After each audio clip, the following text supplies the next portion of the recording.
My name is Claire McEwen and I'm a textile artist, and I make large-scale textile pieces, fabric pieces, mainly using stitch and print and digital photography to build up my imagery on the surface.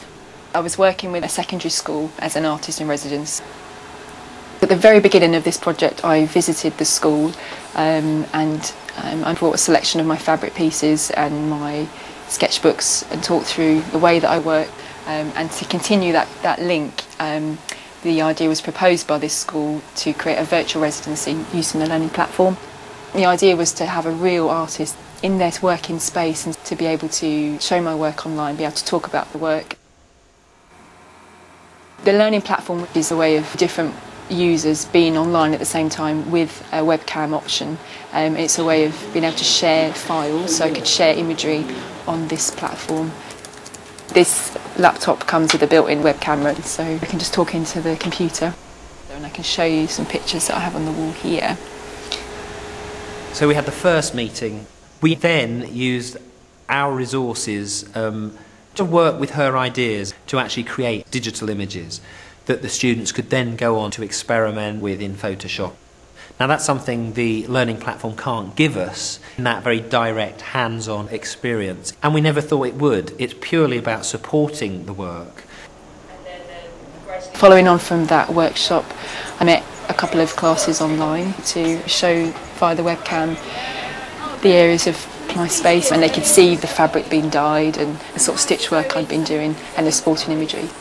So I've been dyeing up some fabric with onion skins to form this sort of mottled brown colour. And then we had a series of questions and answers. I hadn't considered that up to that point they didn't really know what an artist studio looked like.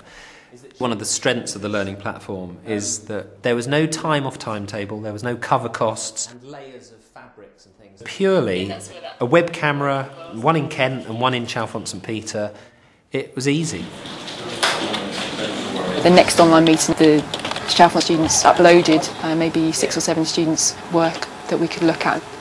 The students said how they created it, and I could ask some questions and give some feedback. Yeah.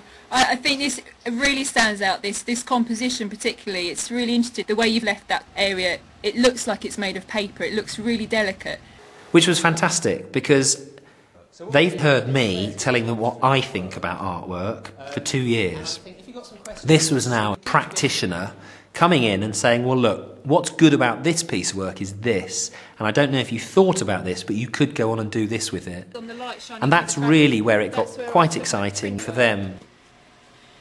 So this sort of monoprinting, inspired by the photographs, looking at the lines and the composition and the shapes that I see in the photographs.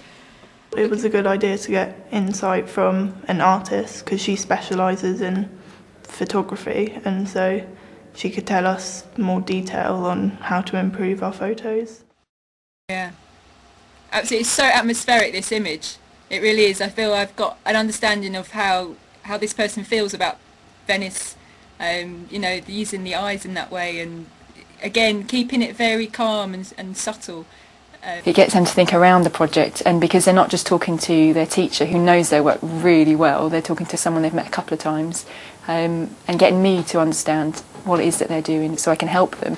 Being able to talk about your work is a really important part of your practice, and you can do that whether I'm there in front of them or online. My next online meeting was with a student called Lydia. I started working in photography, so my teacher thought it would be beneficial for me to have an individual video conference with Claire on the learning platform. I started uploading my photos and then we talked about them. I think it's really strong where you've taken away the colour, like this one. I like this one. She told me what she liked about them and what I could do to develop my project further. It'd be a way of using your Photoshop work if your painting is taken in reference from your developments in Photoshop.